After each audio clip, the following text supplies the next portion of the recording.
নমস্কার বন্ধুরা, কেমন আছেন সবাই? আমি মধুমিতা রান্নাঘরে আপনাদের আবার স্বাগত। আজ আমি আপনাদের বানিয়ে দেখাবো চিকেন ডাক বাংলো রেসিপি। তার জন্য আমি প্রথমে একটি গুঁড়ো মশলা বানিয়ে নেব। গুঁড়ো মশলা বানানোর জন্য গোটা জিরে, গোটা ধনে, এলাচ আর দারচিনি হালকা ভেজে নেব।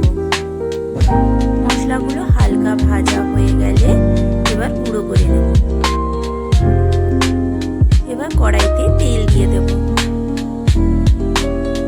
তেলটা ভালো করে গরম হয়ে গেলে আলুগুলো লবণ আর হলুদ দিয়ে ভালো করে ভেজে নেব।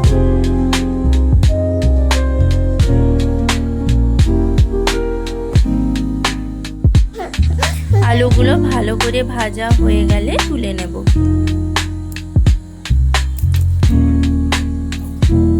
এখানে আমি দুটো ডিম আগে থেকে সেদ্ধ করে রেখেছিলাম।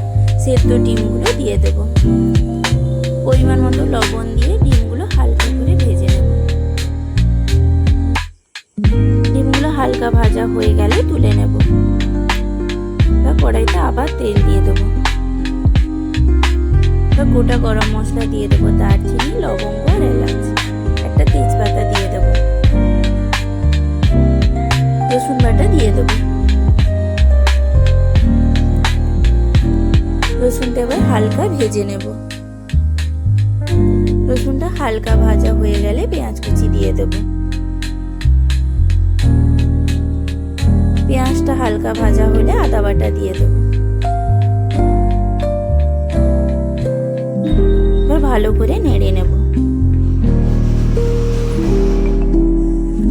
টমেটো কুচি দিয়ে দেব।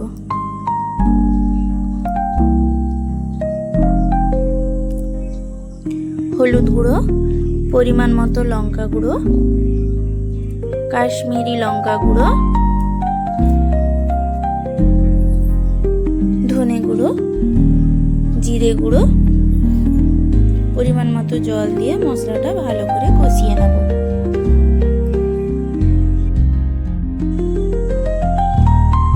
মশলাটা ভালো করে কষানো হয়ে গেলে যখন তেল ছেড়ে আসবে তখন চিকেনগুলো দিয়ে দেবো। চিকেনটা আমি এখানে আগে থেকে ভালো করে ধুয়ে লবণ আর হলুদ মাখিয়ে রেখেছিলাম। এবার চিকেনটা ভালো করে কষিয়ে নেব।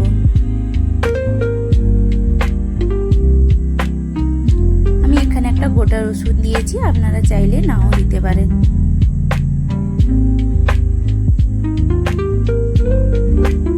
চিকেনটা ভালো করে কষানো হয়ে গেলে ভেজে রাখা আলুগুলো দিয়ে দেবো।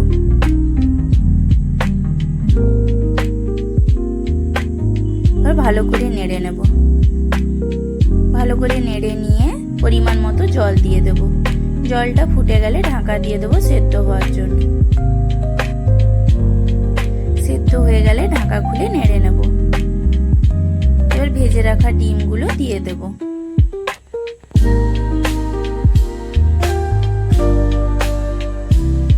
আবার একটু নেড়ে নিয়ে আগে থেকে ভেজে রাখা গুঁড়ো করা মশলাটা উপর থেকে ছড়িয়ে দিয়ে একটু নেড়ে নামিয়ে নিলেই রেডি হয়ে যাবে চিকেন ডাক বাংলো।